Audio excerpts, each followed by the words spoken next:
Good morning, good afternoon, good evening, and welcome to 8-Minute Wisdom. This is Dana Scranton. Well, today is episode 3 of a series of Your Perpetual Assets. Series included, up till this point, time, enthusiasm, and energy, and today we're going to be talking about attention and focus. Now, why are all these things important? Just to recap here, these are assets that you own. Nobody can take them from you. How you invest them determines the return that you get, but it's all up to you. You are in control of these assets. Nobody's going to take them from you. So time, you're in control of your time. Enthusiasm and energy that go together, those are things that you own, that you can grow, you can diminish, do with what you wish. Today, we're going to be talking about attention and focus. Now, attention is something that has been equated to money. A few years ago, there was a concept brought forward called the attention economy. In other words, you have a limited bag of attention cash. Okay, you have a limited amount of attention that you can apply to anything on any given day. For example, let's say that you're watching a special television show that you just enjoy watching, and something or somebody continues to interrupt you. Your attention is being diverted from that which you desire to focus on to that which doesn't do you anything worthwhile, right? That's your perception of it. Well, this is an example of the attention economy. You have a limited amount of attention, and when it is distracted or diverted, it is not doing any good for you unless the diversion or the distraction has more value than what you're currently doing.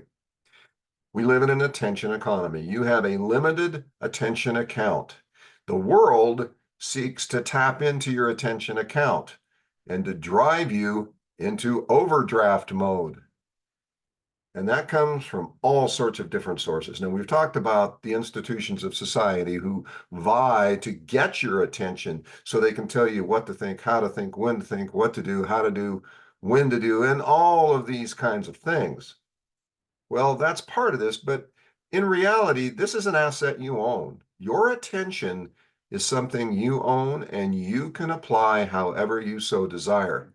If you apply it to achieve your greater purpose and vision, that's the result you're going to get.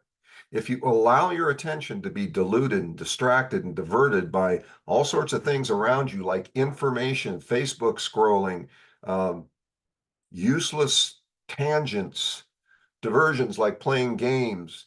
Look, all of these things are fine and good, and you can allocate the time to do them, but your attention needs to be applied in a way that gets the maximum return on your investment of that attention.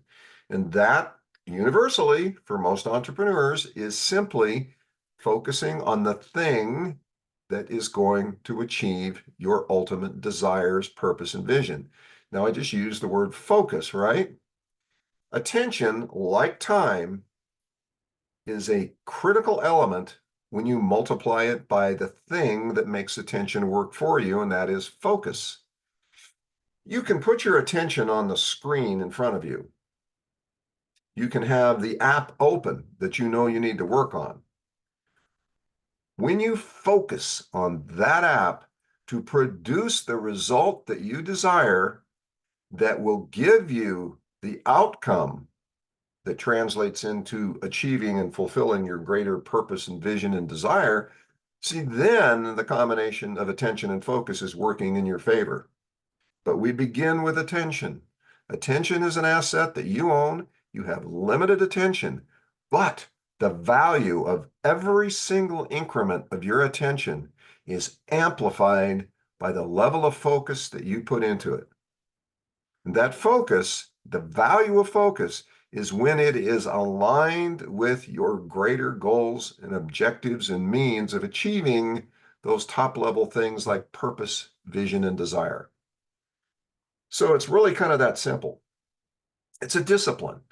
It seriously is. Look, when you pick up your cell phone, the first thing you want to do is look at that screen, and I get it. You know, I've got more apps on my phone than my entire family combined. Well, that's not a source of distraction for me. It's an asset. Each of those apps has a purpose. I use those apps in a focused manner to achieve that which I desire.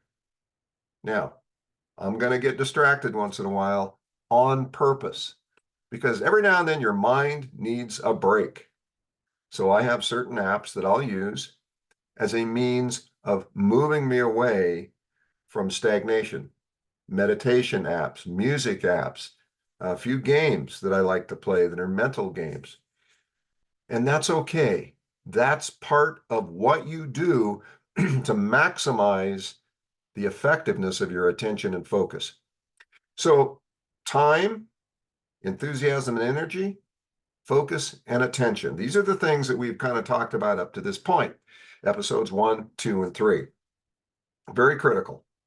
Very critical for you to understand these are assets you own, you control. How you invest them determines how they grow, and how they grow is a predictor of the magnitude of the success that you will enjoy in your journey to purpose and vision and the fulfillment of your desires. Well, that's today's episode. I hope you got value from it. And we're going to be moving on into the next episode, episode 4. So stay tuned for that. So until then, we'll see you out there on that frontier of possibilities and in the next episode. Take care.